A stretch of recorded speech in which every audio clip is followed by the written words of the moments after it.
All right, listeners. Well, today we thought we would sit down and just take an opportunity for you guys to get to know us a little bit better. So Roscoe and I are going to ask each other a couple of questions, and we don't know what those questions are. We haven't shared them with each other, so this should be fun. This is going to go one of two ways. Yeah, and probably bad. 19, target south, 23,000. Big. 21, target north, move stack 36,000, 13,000. Bang. 40 scope, short skate, hot, right.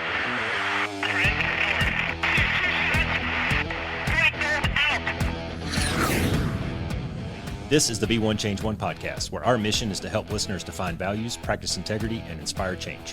Our vision is to mentor men and empower them to achieve more by taking responsibility for shaping their own lives. He's CAS, an evolving man who has been shaped by adversity and continues to grow through his imperfections. And he's Roscoe, an imperfect work in progress that tries to suck less every day. Between us, we have over 40 years of Air Force fighter pilot experience with countless hours as trainers, instructors, and mentors. Join us and learn to take responsibility for your own life as we dive into subjects from leadership to resilience to vulnerability. Be the one who changes their course. Be decisive, driven, and purposeful. Set the example for others. Lead. We wish we'd had this show when we were younger men. Be the one. So I guess we decided that I'm going to start. So here we go. Shoot. So a lot of you guys out there may not know, but Roscoe spent 21 years in the Air Force. Retired Air Force veteran, Strike Eagle Wizzo. But he also did a lot of other things while he was in the Air Force as well. And one of the commendations that Roscoe got was a Bronze Star, which is pretty fucking cool, if you ask me. So I was curious if you would mind sharing the story around how you were given a Bronze Star. And what does a Bronze Star mean? And explain that to the listeners. Okay. What's it given for? The way that I understand it is it's generally, and this is probably a gross generalization, but it's generally designed to be given for leadership in combat. And there's kind of two ways that you can get it, as far as I can tell. Is one, you can do something very heroic in some sort of leadership capacity, and that could be just taking one for the team or dragging your buddy out or whatever. And typically those are going to be the Bronze Stars with a V device for valor. Yeah, for valor. Something valorous, right? Is valorous a word? Is that the way you say that? I think it's just for valor. Just valor? Yeah. Valorous isn't a word? I don't think so. Oh. It might be. I don't know. Well, like I said, I'm an English major. I've said this before. I can say it and spell it and use it in a sentence. So anyways, you get a Bronze Star with a V device, or you just get kind of a plain old Bronze Star, which is what I got. And generally, I think it's just for leadership in combat. So there I was, 2011, spring of 11. I'm on a deployment, a 6-month deployment as an air liaison officer, and we're outside of... What do air liaison officers do? So we are the advisors to the Army ground component commanders. AKA pounders. Yeah. So that we can assist him in executing his ground scheme of maneuver. The example that I always used, and I joked with the 06s, the Army 06s about this, is, you know, they're all full of piss and vinegar going, hey, we're going to go take the hill. And I'm like, yeah, but sir, I can blow the hill up. Yeah. There is no hill. Yeah. Right. So, but anyways, we try to help him integrate air power to achieve his objective. Yeah. Right. And a funny story that I had is I'm sitting in the morning meeting one morning, and typically I zone out through these things because there's never any questions for the air liaison officer, the ALO. I'm sitting over there drinking my coffee, daydreaming about what I'm going to do for the rest of my day. And the 06 goes, hey, Roscoe. Yeah. Sir, can I shoot Hellfires into Pakistan? And I almost dropped my coffee mug. Yes, but hold up. We need to talk after this. The rules of engagement at the time were liberal in a sense, yeah, but they had left and right boundaries. Sure. And he needed to know how he could do this, because we were right on the Pac border at the time, and bad guys were coming just into Afghanistan, shooting missiles and shit at us, and then going back into Pakistan because they knew that they were safe over there. There were provisions in the ROE to where we could pursue them to an extent, but he and I had to sit down and have a conversation. But at any rate, so 2011, in Afghanistan, I am stationed west of Kandahar at a little postage stamp forward operating base, FOB, called FOB Wilson. The whole thing is maybe a mile long and maybe a half mile wide, so just enough for you to run around the border of it and get a decent workout. Yeah. we had what's called a FARP, forward air refueling point. So we had a lot of helicopter traffic coming in there, and our base, our FOB was, our whole area of operations was along a river valley, and it was very high traffic for the opium and marijuana and cocaine trade and heroin trade down there. So this was also right about the time of the war where they were changing over to counterinsurgency or coin operations. Yeah. And so we were busy, dude. Like we were doing operations. I think we did something like 75 air assaults during the 6 months that I was there. Yeah. So, I mean, do the math. That's like one every 2 or 3 days, right? So, I mean, we were jobbing, and each one of those air assaults is like days of planning and coordination. And we were executing also what was called JTMs, Joint Task Messaging.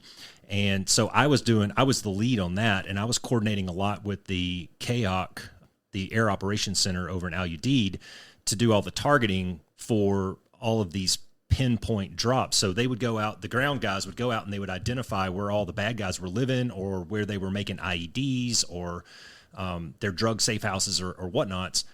They would pass that over to me. I would help work with the CAOC for the targeting on that. And then we'd bring in a B-1 bomber or a couple of Strike Eagles or a flight of Vipers or something like that. And they'd drop off all their JDAMs. We schwack, 15 targets in one pass kind of thing.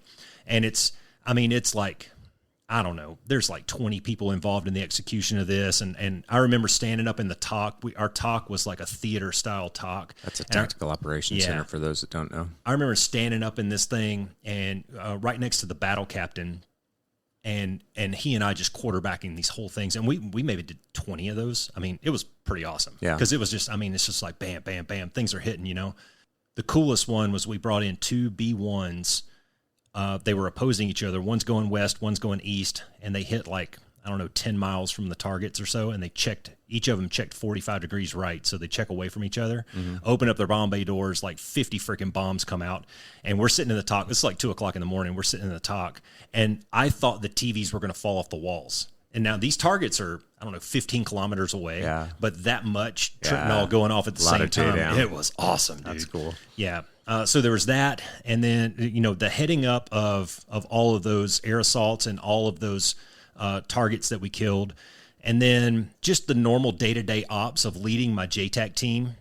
I think we had 35 spread out through our AO at that point, and I was kind of the ringleader for them all.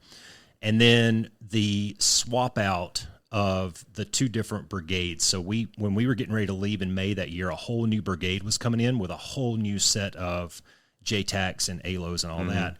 And I kind of headed up a major portion of that, what they call a RIP, a relief in place. Sorry. And so for those reasons, it was almost like a culmination. Yeah. And for that, my brigade commander put me in for a Bronze Star. That's super cool, man. Yeah. So the Army guy put me in for a Bronze Star, and then the Air Force approved it through Army channel. So it was really, really kind of weird. I mean, even though the Army nominates you for this, the Air Force still has to give it its blessing. Approval. And then it goes back to the Army channel. So it was actually an Army general that signed off on it. Right. But the Air Force colonel had to kind of go, yeah, okay, fine. So whatever. Thanks a lot, Colonel asshole. Yeah. Whatever. Right on. So anyways, long story, but no, that's cool. I basically did my job and got a ribbon at the end. Right on. So sounds like you did a good job. I like to think I did a pretty good job, but I would also like to think that anybody else would have and could have probably done that. That's a lot of support for those guys though on the ground, man. Who knows how many countless lives you guys may have saved over the course of time with all the air missions that you guys planned and executed. It was a fun deployment, man. I was a little bit hurt about working with the Army at first, but it turned out to be really, really challenging and really rewarding. That's cool. I learned a ton. Yeah. Like the Army speaks a completely different language. Oh, it's all doctrine too. They're so tied to doctrine. It drives me out of my mind. It was crazy. It was crazy. Did it answer your question? It did. Sweet. My turn. Okay. I'm going to go a little lighter. Okay. What book are you currently reading?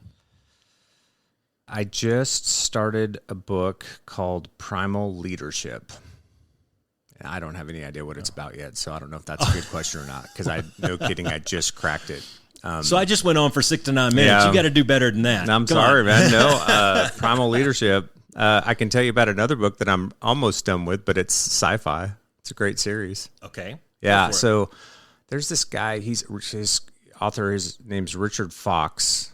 He's a retired Army guy, actually, and he wrote this series, The Ember Wars. So he did the series called The Ember Wars. I love sci-fi, and so it's all about basically there's this race that basically obliterated their own galaxy with advanced technology accidentally, and they're moving towards. Oh, this sounds familiar. Yeah, and they're moving towards the Milky Way, but it's taken years, right? But they send this whole thing of drones out ahead of it to basically like cleanse the Milky Way of any life. So if they come up on a planet that had civilization, but there's no longer civilization there, they kind of maintain the status quo. They make sure that none of the stuff that was there, so they can study them, is destroyed or anything. But if there's any kind of sentient life, they wipe it out. So this other race is trying to. Long story short, there's a whole bunch of races in the galaxy nobody on Earth knows about, right? And one of these is a race that sends out these probes, and these probes are like AI almost, if you will, and they kind of calculate whether or not they can get to a place where they can do something to help. And if they think that they can, then they move forward, and if they don't, then they kind of like self-destruct. Well, one lands on Earth, and this guy gets it, and he ends up doing this skip jump drive thing where when the Zeros drones arrive, they kind of like skip ahead in time, like a time slip thing, but then they come back, and when they come back, it's 30 years later. Everybody on Earth is dead, and there's just a small contingent of drones that are still on the Earth. Anyways, one of the parts of that storyline, I'm actually reading something that's a spinoff from it, but one of the parts of the storyline is they create these armor soldiers, right, that live in these guys. They basically go in amniosis containers inside a huge 15-foot metal suit, and they're just badass, right? Kill everything, destroy everything, super hard to kill, blah, blah, blah. And there's a spinoff series that's all about armor and some stuff that goes on. There's like different divisions in the armor. There's certain people that are like Templar that follow a certain kind of code of ethics and rules and stuff like that. And it's about this whole split and divide that happens between like the regular armor and the Templar, because there's procedural humans when they came back to the Earth in order to repopulate so that we could have the mass and force to fight the Zeros off when they arrived again. They created cliches and procedural human beings where you could grow a human in 9 days, basically. Wow. And so there's been this big split between like normal borns on Earth and the procedurals. And anyway, so I'm reading one of the armor books right now, or just about finished with it. It's a cool series. I like sci-fi. You just totally nerded out. Yeah, I did. That was cool. Yeah. No, that was good. As you were talking about that, like 2 or 3 different either TV shows or movies came to mind. And there was one with Tom Cruise and some redheaded chick in it. I can't remember who she was, but where they were there, he was a clone. Like at the end of the movie, you find out that there's multiple versions of him, but it's kind of that, world after the apocalypse, and they're here to maintain the drones and whatnot. That was a pretty good one. And then there's a show on Amazon I think it's called Another Life, where this chick is, she's in charge of a ship full of people and AI and dudes and whatnot that are going out to meet this whole new civilization way out in the middle of nowhere. And maybe it's another galaxy or something, but it's a very interesting show. You might like that. While we're on the subject, and this doesn't count towards one of my questions, but while we're on the subject, do you think there's life out there somewhere else? It's hard for me to believe that there isn't. Yeah. Just based on numbers, right? Just the vastness of space too, right? I mean, every time we put a new telescope up in space, we find all these other galaxies. I mean, how many millions of galaxies have they discovered at this point, right? And well, did you watch there's a series on Netflix called Unknown, and one of the episodes, I just watched it a couple nights ago, was on the James Webb telescope. Yeah. And so they took a picture, the first picture that they took with that James Webb telescope, I mean, it's, a foot by a foot or so. In fact, they said it's so small that if you took a grain of sand and held it out with your arm up against the sky, that's about how much of the sky they photographed. There were 7,000 galaxies in that amazing? One photograph. That stuff, the vastness of space blows my mind. There's another really good show on Netflix. It's all about infinity.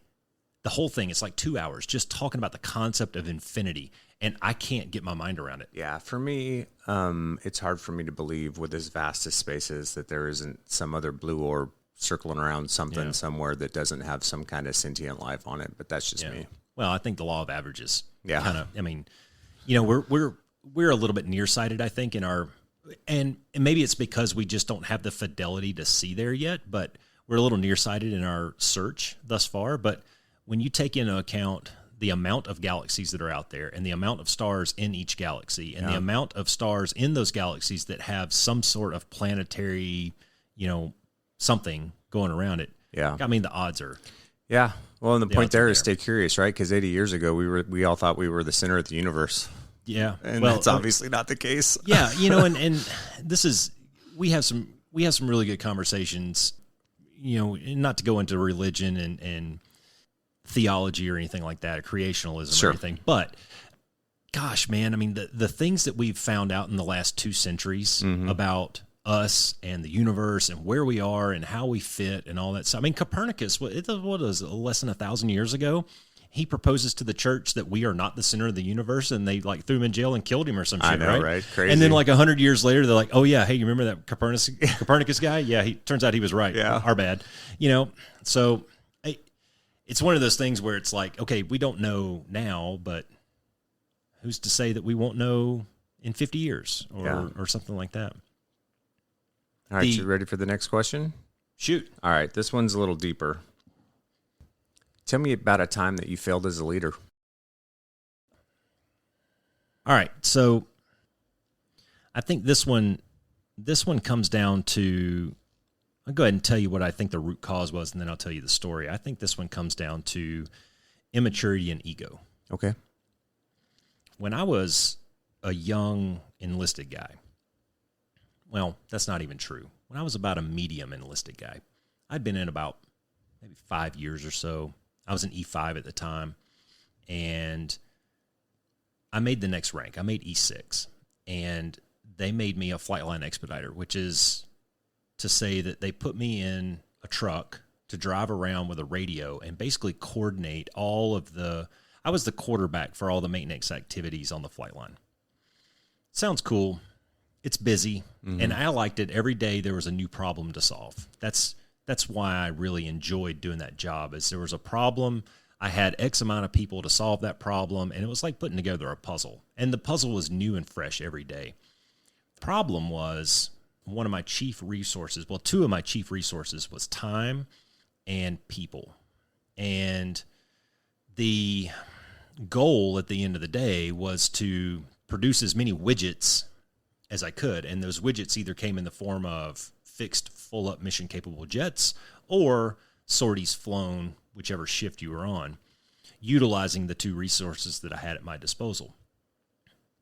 And I think I didn't do a good job on that simply because I didn't know how to manage those 2 resources and lead those people and inspire those people to do great work. Now, those people did great work, sure, but not because of me. Right. They did great work, I think, because they're awesome human beings and they were motivated and they just had that kind of innate drive to do well. Mission focused. You know, and to be fair, I mean, when you're a maintainer on fighter jets, there's a standard, right? And we accept nothing but that standard. There's no such thing as lowering the standard because we're about to put a pink body in that thing to go fight a war. And the pilots that come out to those aircraft have to know that jet there's no flaws. Good to go. Yeah, exactly. There's no margin of error. 0. But I really wish that I could go back in time and have that year and a half or 2 years to do over again, because I can't help but think that I would have done things differently. I was a little bit of a dictator, I think. I was definitely a micromanager for sure. Yeah. And I'm not even going to use this as an excuse. I'm just going to say it for what it is, but I didn't know what I was doing, you know, and I don't think that I had matured to a point where I was ready for that responsibility. There's this thing in the Air Force where your level of responsibility that's given to you is usually given to you because of the rank that you hold, it's not commensurate because, not necessarily because you deserve it, Yeah. you know? And I knew people, even at the time, I knew people that were younger than I was, age-wise and rank-wise. I knew people that were younger than me that could have done a much better job, and I knew Yeah. people that were older than me that would have done a worse job. So the two don't necessarily correlate. Did you seek out a mentor during that time at all, or were you just like, hey, I'm Roscoe, I'm badass, and I'm going to make this happen? The stupid part is I had numerous opportunities to do so. I also had multiple and numerous people who tried to be a mentor to me. And I would sit there and kind of pretend like I was listening and be like, yeah, right on, dude. Okay, I'm not going to mess that up anymore. Or, yeah, I'll do things differently. But then once I got in the truck, I kind of did my own thing again. And that sucked, man. Now, luckily, I say this kind of frivolously almost, but luckily at the same time, I was going to school and got my college degree, and I ended up going to OTS. So I kind of left that whole world behind and kind of jumped into a new, almost like an entire new profession almost, which kind of saved me from the impending doom that I was going to have. Like a bunch of my bros at the time, gosh, I probably know 6 or 8 guys from my age group that we all worked together that ended up being chief master sergeants, which is the highest enlisted rank you can attain, right? I don't know that I would have made it. Yeah. Because of, like, I mean, sure, I had the marks and the strats and all that stuff, but at the end of the day, people just didn't like me. Yeah. And that sucks. Yeah. You know, sometimes it's not all about the widgets that you produce or the numbers that you put down on paper or the stats that you can create for the company. Mm-hmm. Sometimes it's about the relationships and the people. Yep. And I think that I could have done that a lot better. Yeah, that's very true. It is about the relationships and the people. Or that's what I learned as I got older, you know, and into more supervisory or command positions. And that there's more than one way to skin a cat, right? So sometimes you have to have the flexibility when you give somebody a task to let them figure it out and kind of go about it on their terms, you know, and provide advice and some mentorship and follow up for sure. But you can't get too spun around the axle with, you got to do it. Like there's a lot of guys in the military that get really uncomfortable really quick if you're not doing things the way that they do them. And so that was always a good lesson for me. I think I was that guy. Yeah. And yeah, it sucks, man. I was a young man and I was trying to figure shit out. And if I could go back and do it again, I think I would like to think that I would do things differently, and probably starting with getting a notebook and sitting down with one of those older dudes. Yeah. And really trying to digest what they were trying to tell me. Yeah, for sure. But, you know, I mean, it's so difficult too. And this is a great message for young guys trying to find their way. When you're a young man, you feel like you want to prove yourself. Yeah. Right. And when you get thrust ahead of your peers, first of all, it feels good. Yeah. I mean, I was just on the phone with Nicky today, and he got some compliments from his leadership team at work, and they invited him to go out to lunch and meet with the bigwigs, right? That feels good. Yeah. That pat on the back and that affirmation, that feels really good. But at the same time, you have to stay a little bit humble and realize, man, maybe I don't belong here, and maybe I have a lot to learn. Yeah, or, you know, maintain some humility, but also maintain some curiosity, right? Because you also don't know what you don't know. That's 100% true. And when you get into leadership positions, if you haven't really been into before, there's going to be some things that come up, whether it's, you know, people issues or just how you lead a team and things like that. And there is nothing wrong with going to those older cats and going, hey, man, how do you do this? Like, what's your approach to this? Can you give me some advice here? Like, hey, can I buy you a cup of coffee? Let's go talk about this, because I need some direction or somebody to help me kind of work through this process in my head a little bit. Well, you're going to hear me say this over and over and over in this podcast, and it's so true. But the ability to raise your hand and say, I don't know, or I fucked up, that is a superpower, man. If I could create a superhero full of values that we're going to talk about, that would be one of them. Yeah, that would be one of your superpowers, is to be able to raise your hand and say, I screwed that up, or I don't know the answer to this. Let me go find out. Yeah. Asking for help is not a bad thing. Yep. You end up we use so many euphemisms in the military, and one of them is go slow to go fast and all this stuff. But there's another version of that. That's if you go out there and you think that you know how to do it, you're inevitably going to screw it up because you've never done this before. You're not expected to really know all the answers. Yeah. You go out there and you try, you give it your best game without any coaching, and you're going to fuck it up. Yeah. And you're going to end up having to go back and redo it anyway. Yeah. So why not just ask the questions and get it right the first time? Right. You know what I mean? Anyways. All right, your turn, man. Well, you went deep, so I guess I got to go deep. You don't have to. Oh, I'm going to go deep. What is your definition of a man? Ooh. I think that's a difficult question because I think that definition can be very individualistic because when we talk about values, those are very individualistic pieces that kind of make up that core system that you operate by.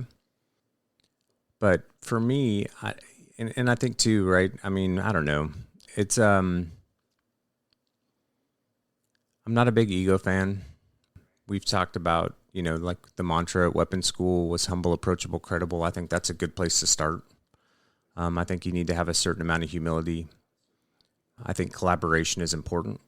I think men are kind of taught to, you got to do everything on your own. You got to be the big macho guy kind of a thing. And what you'll find is, especially when you're in those leadership positions like we were just talking about, is that the more you rely on your team, the better the outcome is that you're going to get, right? So, and it's really about finding ways to maximize the performance of the people around you, because if you do that, you're going to elevate the organization by default. Yeah, staying curious, asking questions instead of passing judgment. I wasn't always good at that. It was easy for me when I was younger, I think, to make some pretty quick snapshot assessments and judgments about people instead of maybe digging a little bit deeper and finding out what was driving that. Or, I mean, even if they were struggling with something, I can tell you stories about people in the squadron that were underperforming and everybody thinks they just suck. And then you come to find out that, dude's having a really hard time at home with his wife and they're about to get a divorce and nobody knew. So, there's always distractions in that sense. So dig a little deeper. I think one of the messages that men get too, right, is that you can't show emotion, you can't show fear, you can't show, dude, that's all bullshit, right? Yep. It's total bullshit. I've been scared a ton of times in my life. I've been scared in the jet. I've been scared personally, in relationships. Fear's part of it, right? So that's bullshit. And the whole idea too that we're not allowed to show emotion. I think the ultimate form of courage is vulnerability. And so when you can show up and be vulnerable, not just with the people around you, but also just with yourself and how you assess yourself and how you approach certain things, to strip some of that ego out of the way is really important. And vulnerable with the people that you love, right? And being a little more transparent and open and honest in your conversations with them is really, really important. So, yeah, I guess that's kind of, wave top overview. What I would say are the important pieces to me. Because like you were just talking about, right? Like being able to raise your hand and go, "Hey, I don't know what I'm doing here. Can I get a little help?" That's vulnerability. Yeah, of course. And that also takes a tremendous amount of courage. Yeah. Right? Like it's also the most courageous way to show up.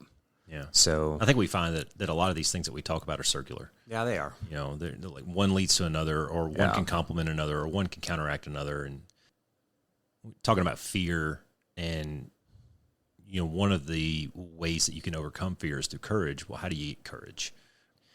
As I think about it, and the limited research that I've done on it, I think about it like this, man. And maybe it's the military brain in me coming out, but I'm a process kind of guy. I like step 1, 2, 3 kind of deals. And I think about the combination of preparation and discipline and confidence. And when you put those three things together, I think that can equal courage to a degree. And that's how you get over fear. And the process piece of it goes like this. I'm scared of heights. Well, I'm in Hawaii, and these dudes told us to go out, hike out here, climb the tree root or whatever, and jump off the waterfall and into the pool. It's like 40 feet, all right? Which 40 feet doesn't sound like much, but when you're standing on top of 40 feet, It's, you get a little vertigo. Vertigo sets in somewhere around 34 feet or so, which is why the Army puts their rappelling tower at 34 feet. It's so that you get a little sense of vertigo before you have to jump. They're trying to scare the shit out of people. Yeah. Right on. So anyways, standing at the top of this waterfall, and I remember having this thought, well, this thing ain't going to jump off itself. 1, 2, 3, go. And is it Mel Robbins, I think, the 5-second rule, where she says when you're faced with something like that, you just go 5, 4, 3, 2, 1, go. Yeah. Right? You don't think, you just do it. If you're thinking about calling that hot chick, 5, 4, 3, 2, 1, hit send on the message or call, And I think that piece of it, I think, comes from discipline of executing a 1, 2, 3 step process. Step 1, hike to the waterfall. Step 2, climb up on the rock. Step 3, jump off the rock, kind of thing. And if I'm disciplined in completing my processes, then there's no room for fear to jump in. Yeah, I mean, obviously there's a lot more that goes into it, but in a simplistic way, that's kind of the way I wrap that piece of it up. Yeah, well, I think what's important about that too is I agree with the preparation and the discipline, but I think the overarching thing there is kind of what you're getting at, which is it's okay to be afraid. It's not okay to allow fear to paralyze you or not allow you to move into something or to try something or to do something, right? Because I'll tell you what, my first couple combat missions, I was scared. I was afraid. I stayed up at night, laying in bed going, what's tomorrow going to be like, and thinking through all the different things or through the mission set and all that stuff. But I didn't let that stop me from lighting the AB, doing a combat departure the next morning and going and doing the thing, right? So you just, at some point, you have to rely on those types of things, know that you're ready, you're prepared, and you just got to get to it. That's confidence. That's confidence. That's confidence and preparation. Yeah. And if you prepare correctly and you know that you've done everything that you can to get ready for that mission, then hopefully that'll alleviate a little bit. Now, there's always going to be nerves and like the butterflies in your stomach, coaching football. I don't think I ever coached a game where I didn't get butterflies. Yeah. And I taught my kids, man, we'd go out onto the field before the game, starting our pregame warm-ups. Guys, it's okay to be nervous. If you need to go puke, go puke. Yeah. We'll rehydrate you and go because that's perfectly normal. It's okay to be scared. You just can't let it drive your decisions. Yeah. Well, and another theme that we'll get to and that we'll talk about through these episodes that keeps coming up almost every single time we sit down and talk is decisiveness. Yeah. And it's not okay to just sit there and do nothing. Yeah. You have to do something. Yep. Choose left, choose right. Doesn't matter. And another theme that will come up is that it's okay to fail sometimes, right? Like failure is one of our greatest teachers. And so you could be afraid of maybe if I step into this, I'm going to fail, and maybe you fail hard, and that's okay too, right? Yeah. Like, because you get the lessons learned out of it, you adjust course, you make corrections, and you move forward. Yeah. I'm in this great book right now this book that I'm reading, it's called The Intentional Father. And he's going through the steps of how to raise a son. And like in society right now, at least in our society, we don't really have that rite of passage. We don't have that crucible that, maybe some other civilizations either had or maybe still have, but we don't really do that too much anymore.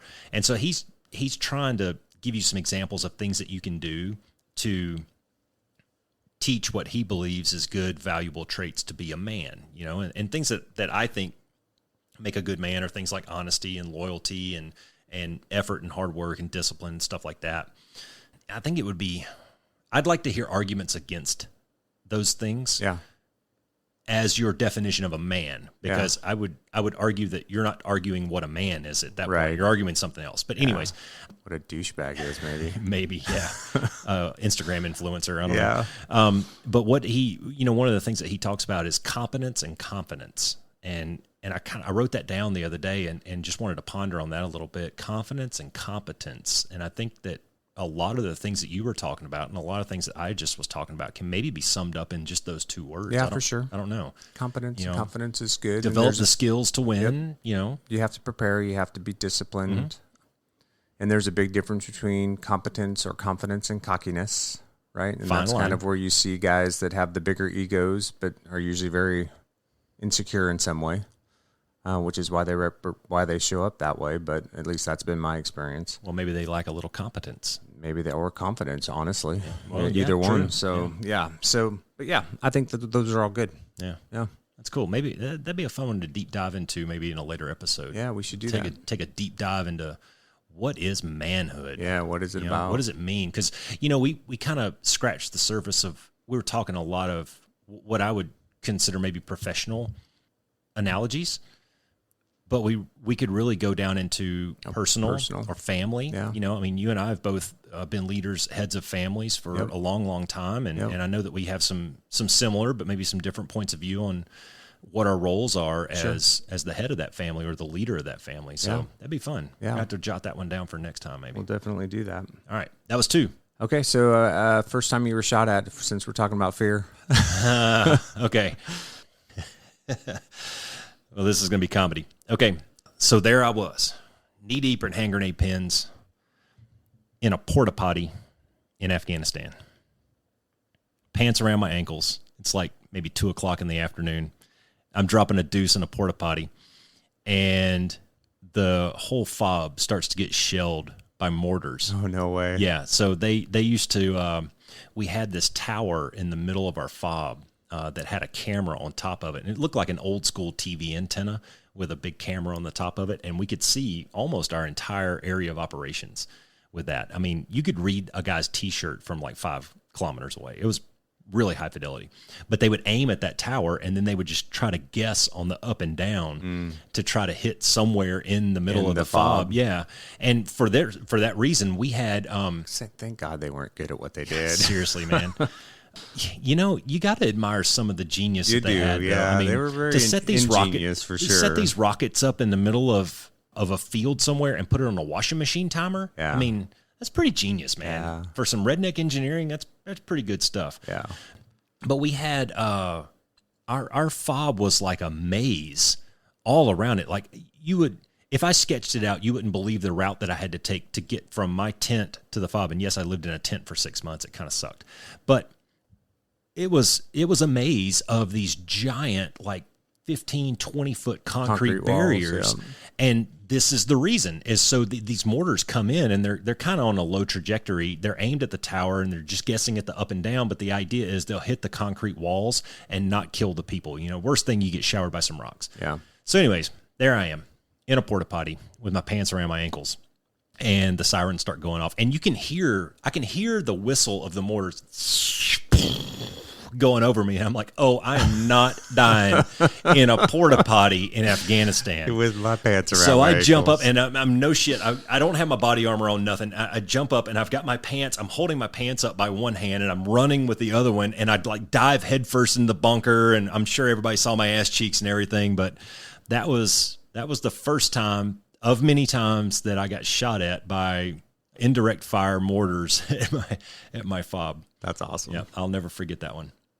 You probably have some more heroic stories of dodging surface air missiles and No, just AAA. Yeah, AAA.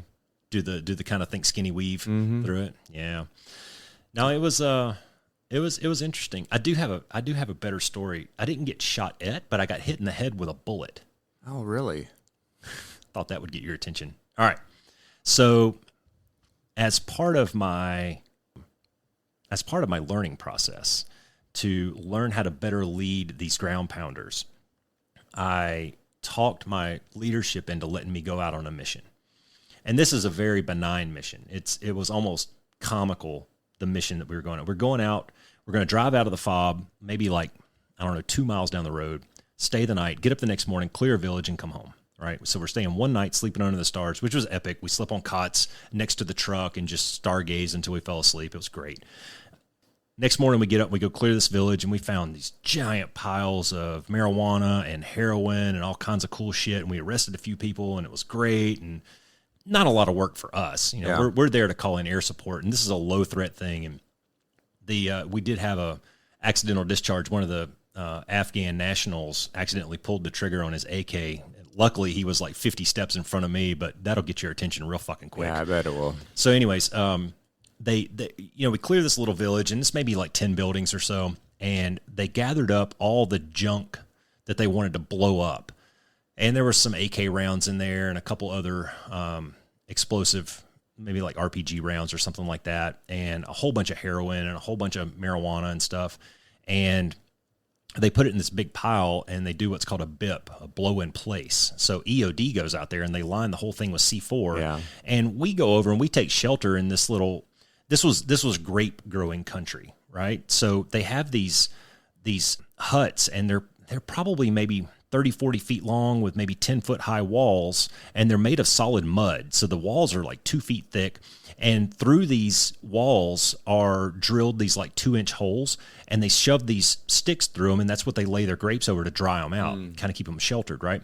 So we're taking refuge in one of these things, and we're eating our lunch, and we had our body armor off, we had our hats off, our helmets off, and we're sitting there eating our MREs or whatever, and just smoking a Lucky, shucking and jiving, and they call, hey, we're going to go fire in a hole in 5 minutes. And I was like, cool, I'm going to go watch this. So I jump up, I throw my body armor on, and me and my buddy, we walk out the front of this grape hut, kind of looking the direction where they're going to do this BIP. And one of us, I don't remember which one it was, says, hey, we should probably go get our helmet. Yeah, okay. So we go back, we grab our helmet, stick it on our heads. Fire in a hole, fire in a hole, fire in a hole. Boom. And I'm videoing this whole thing. I'll show you the video one day. I'm videoing this whole thing, and I go, oh, look at all the frag, because you can see it landing in front of us. You can see the dust coming up from all the frag, from all the shit they just blew up. We're maybe 500 yards away from this thing. And in the video, you can hear this zzz, ting. And I was like, holy shit, man. A freaking AK round. Fired off? Well, it blew up in the thing. Up. And it hit me in the head, in the helmet. Wow. And I turned around into the grape hut, and there it was, stuck in the side of that thing. And No I had way, it. man. Yeah, I kept it forever. I had it forever, and I crazy. lost it somewhere. I don't know where it went, but I'll have to show you that video. Yeah, you will. I told Katie about that, and she almost passed out. I bet. Not necessarily shot at, but definitely hit in the head with an AK round. Right on. Yeah. My turn? Yeah. All right. If you could eat only one food forever, what would it be and why? Tacos. Tacos. Oh, God, yes. I do some shady shit for good tacos, man. All right. Yep. All right. Tacos. It'd be tacos for me for sure. Tacos. God, I love them. Wouldn't have guessed that. Yeah. This is always a good debate at our house. Yeah. I love tacos. Wow. Okay. So, yeah. Soft shell tacos. I don't care if it's chicken. I don't care if it's steak. I don't care if it's pork. Whatever. Good tacos. I guess I was thinking about this in a little bit different way, because a taco is really a salad on a shell. Kind of, yeah. It's a combination of a lot of different foods. Yeah. Narrow it down to one food. Oh, like pizza or something like that. Is that what you're getting at? Pizza's even maybe a combination of a lot of foods. I guess you could go pizza, but I mean, either way you go, you're not going to live very long. I don't know. That's okay, man. Tacos are good. Yeah, fish tacos. That's what I'll do. I'll tell you then. Fish tacos. Good fish tacos. I could live off of good fish tacos for the rest of my life. And if I can't pick tacos, then it would be probably salmon. Salmon. Yeah, That's a good one. I could eat salmon for every day, all day. Salmon. Did you ever Until go to I get Alaska? zinc poisoning or whatever for eating too much of it. Mercury, whatever it is. Did you ever go to Alaska? Yeah, well, I went to Eielson for a Coke Thunder back in the day, but never been there otherwise. Get a chance to go fishing at all? But I grew up in Seattle, man. We had great seafood Yeah. my whole life. Steelheads. Yeah. Yeah, same thing, right? Yeah, trout, salmon, Yeah. all of it, crab. Okay, yeah. I forgot about that Great Northwest. Yep. It's good shit. Yeah, we lived in Alaska for 5 winters, and gosh, you get so spoiled. I bet. I mean, I'm sure you were the same way, living up there with all the water and you got fresh water and salt water everywhere, and you just get so spoiled. Like, we'd go out and I'd pay $100 and go catch 100 pounds of halibut. Yeah. You know, and have you bought halibut at the grocery store? I know, right? Jesus it's Christ, so expensive. man. Yeah, it's ridiculous. Yeah. I said chicken. Did you really? Yeah, because you can cook chicken a million different ways. That's true. You can do a lot of different things with chicken. Either way, we're not living long. Yeah. Katie says potatoes. Really? Because I guess for kind of the same reason. You can cook, yeah, that's true. You can do a cook them lot a with bunch of different potatoes, ways, right? and- Yeah. Makes sense. It's like Forrest Gump. You can have sauteed chicken or fried chicken or shredded chicken or chicken tacos. Or, Yeah, there you go. All right. So is that 3? That's 3. Okay. 2 more. Tell me how you stay motivated and focused on a goal? Nearsightedness. Focus on the near rocks. That's, I have this conversation with a lot of kids that I coach, and especially when you're young, when things seem so big and so daunting, you have to focus on the near rocks, man. And I kind of use the analogy with these younger kids of stacking up dominoes. lining up dominoes to make your big, beautiful picture that you're going to make when you finally knock them all over. But you have to knock them over one at a time. Yeah. And I'm just having this conversation with Caleb as he's getting ready to go to college about you can't focus 5 years from now when you get your diploma. Yeah. Or you can't focus on getting in that F-35 cockpit, Yeah. which is one of his dreams and goals. You have to focus on what's the next homework assignment. Right. And you really, I mean, it sounds so easy, but it's so simple to lose that focus and start thinking about things that either you can't control or you can't control yet. Yeah. And for me, that's how I do it. Obviously, some of these goals that we work on, just like this podcast, man, putting all this podcast stuff together, it's a pretty big project. It is. And there's a lot that goes into it. It's not just plug a microphone in and go for it. Yeah. So I just wrote everything down on a whiteboard and started checking them off the list, man. Yeah.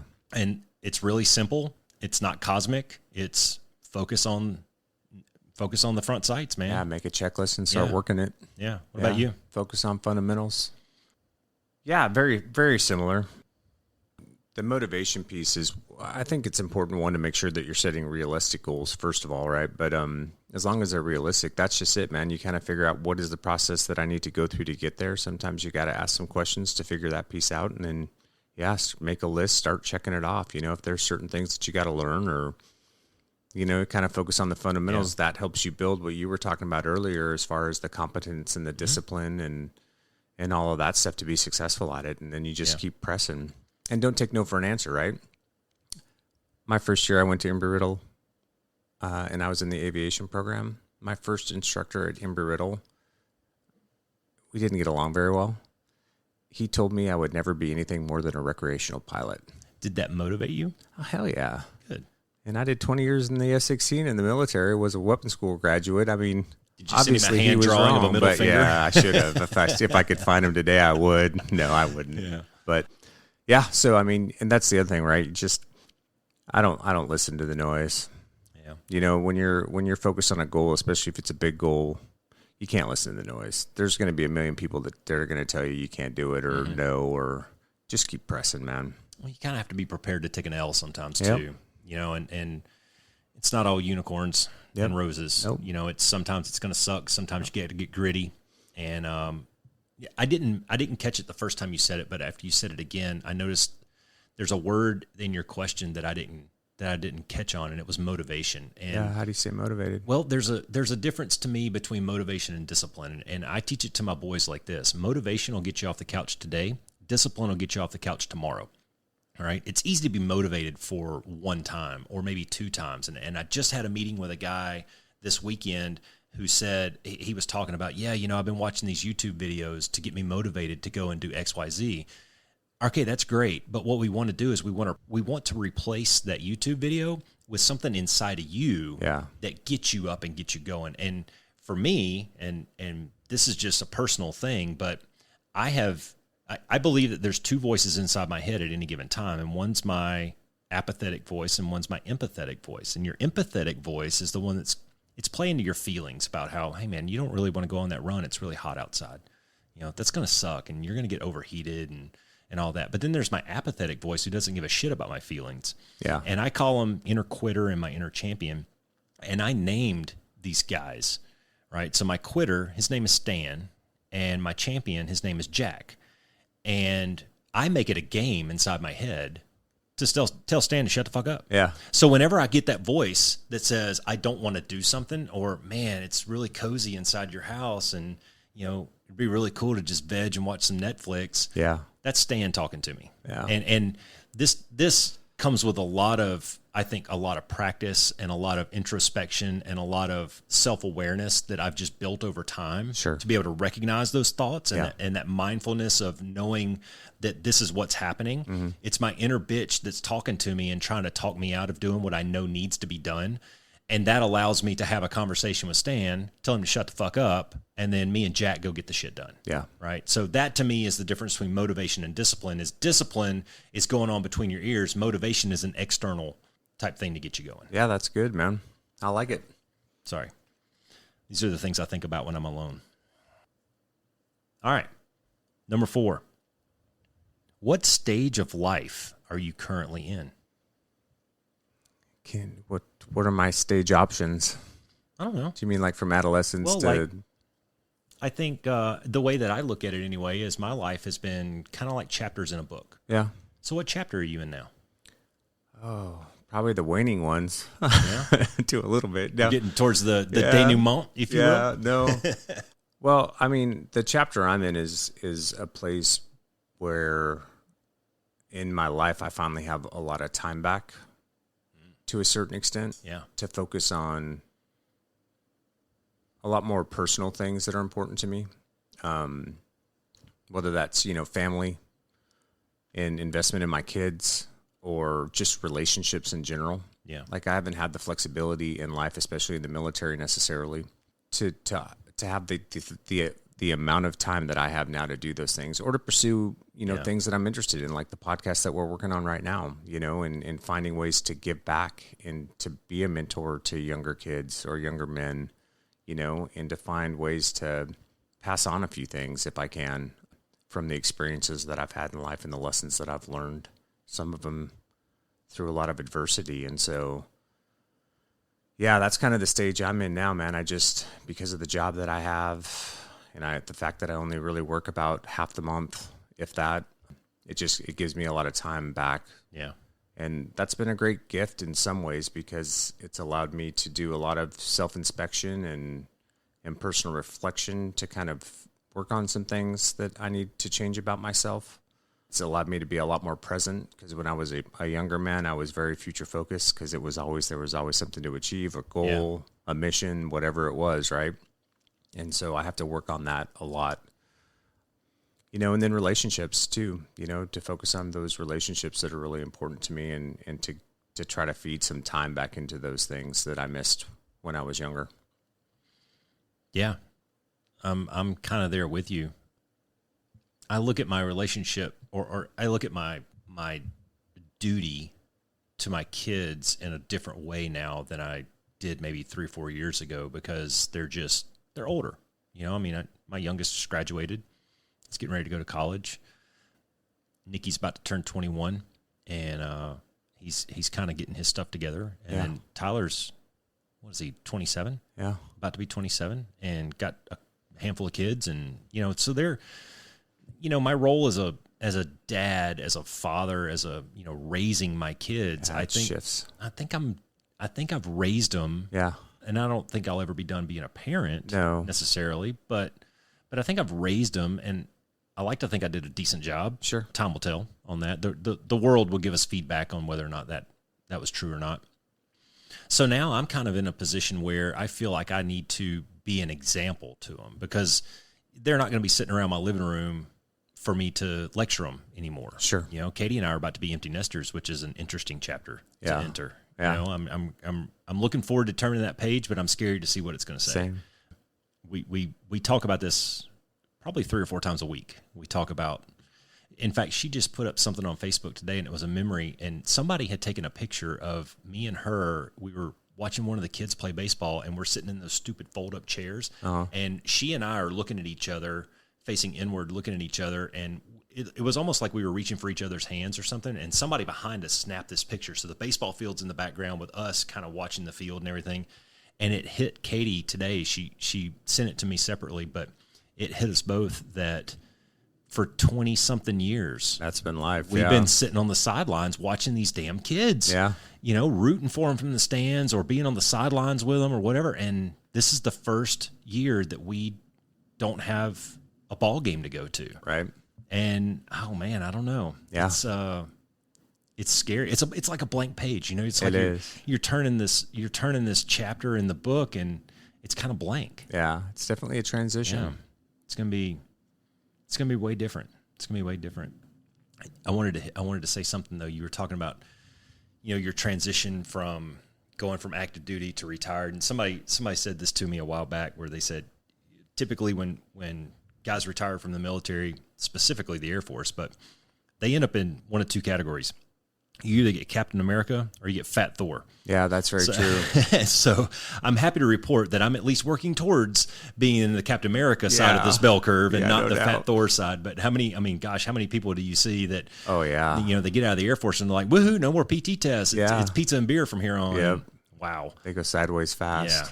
So, anyways, all right, that was 4. One more. Okay. If you could name one or two, what would have been the biggest? Who's been the biggest influence in your life, or your biggest role model?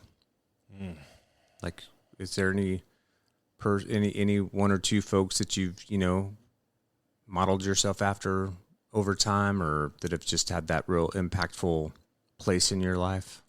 Yeah, Katie's dad has been a pretty solid, consistent figure for me. And I think a lot of it was, this isn't necessarily throwing shade on my dad, but my dad went a different route, and his style and his profession is stuff that I'm just really not interested in. Yeah. Whereas Katie's dad and I, we share a lot of similarities, both in our personalities, in our pursuits, professionally, personally, all that stuff. We share a lot of common ground. And for that reason, he and I have never run out of stuff to talk about. And I mean, as recent as just a couple of months ago, when they were out here visiting for the graduation, he and I were up early one morning having coffee, and we just talked for like 2 hours, just BSing. And I was asking him about, because he's 67 maybe, something like that. So he's right there at the I'm never going to work again age, and he set himself up really good for this with his investments and everything. So I'm picking his brain about, hey man, sure. so when did you go from a high risk to a moderate risk, to a low risk, and start dialing it back, and I mean, I'm 47, so I got a little bit of time. We were talking about the stock market and inflation and how these things are impacting him versus how they're impacting me, and the real estate market and things like that. And he's got a much different perspective from 20 years in the future that I can learn from. Yeah. Right. So I pick his brain on a lot of these things. Like, we talked a lot about that. We talked a lot about, how did he handle that transition when all of his kids moved out, and it was just him and his wife sitting there. So we had really good conversation around a lot of that stuff. And then I had a commander years ago, former Thunderbird dude, and he was just like cool, like he wasn't like a commander. Like when he walked in the room, you knew that this guy was in charge, but he didn't project himself like that. And and I say that he had a little bit of influence on me. He actually had a lot of influence on me, but it was his oldest son and my youngest son played baseball on the same team. Mm-hmm. And when I went to work every day, he was the boss and I was his chief of safety, right?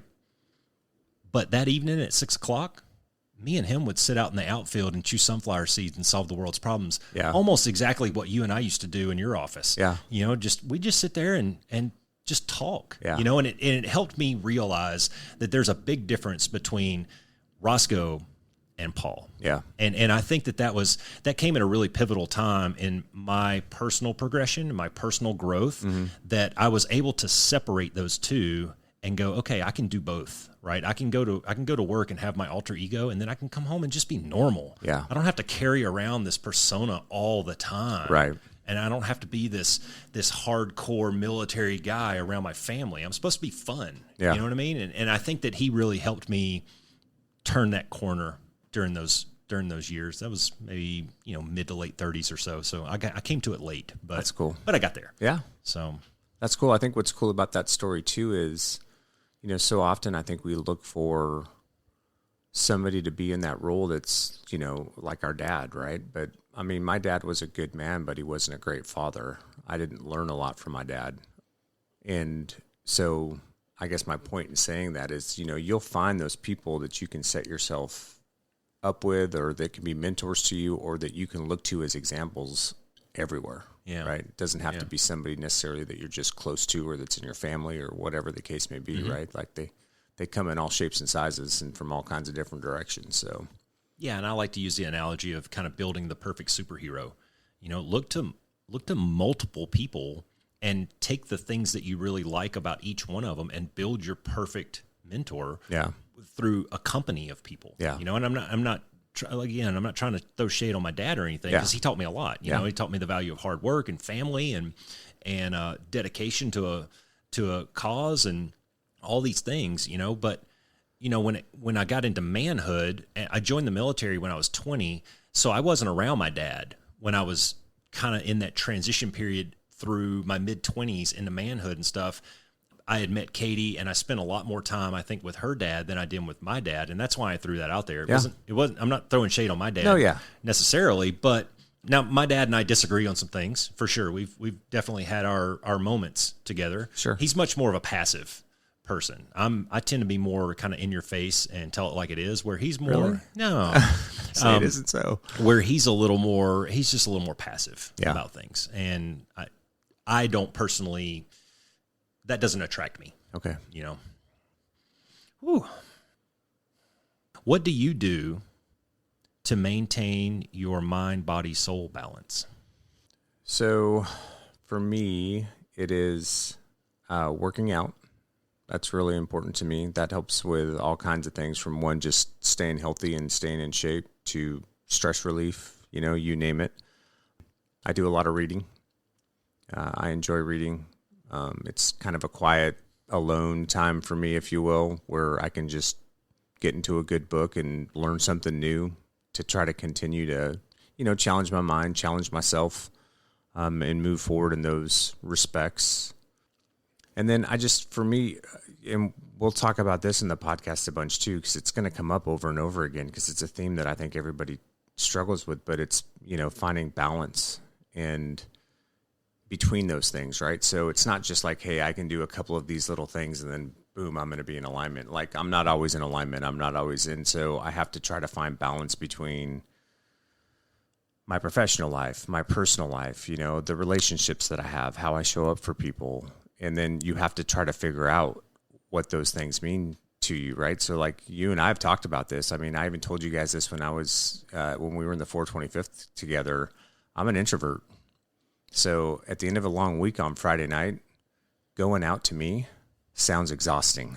I need to go home and be by myself and have some quiet space, or be with my wife and just have some downtime for me to recharge. If I go out and party, or, go out and have dinner and hang out all night on Friday night, dude, I'm going to be wiped again come Monday morning, because I'm not going to get that downtime I need. And that's a process, and you just have to figure those things out for yourself, But so for me, it's just finding those times to get the downtime that I need so that I can recharge my batteries to get back out and do what I need to do from a work perspective, because it's basically customer service industry, right? Yeah.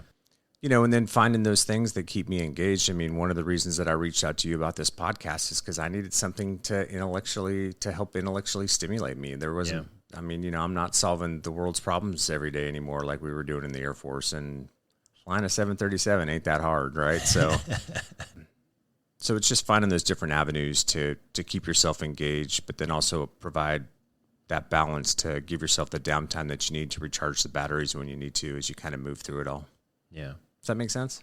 Yeah, I think you did. I think you talked a lot about the mind and the body. What about your spiritual side, or your soul side, or, that kind of that third dimension to round it out? Yeah, well, for me, again, some of that comes from the reading that I do. Yeah. How I feed that, and explore certain aspects to that for myself. Mm-hmm. So I'm not a big spiritual Christian style person necessarily. That's not that I don't believe in God per se, but I've got my own thoughts around some of those things, and we could talk about those another time. Yeah. But yeah, that's how I do it. Podcasts that I listen to, different ideas or things that I explore through reading or research. That's how I stay in touch with that side of me.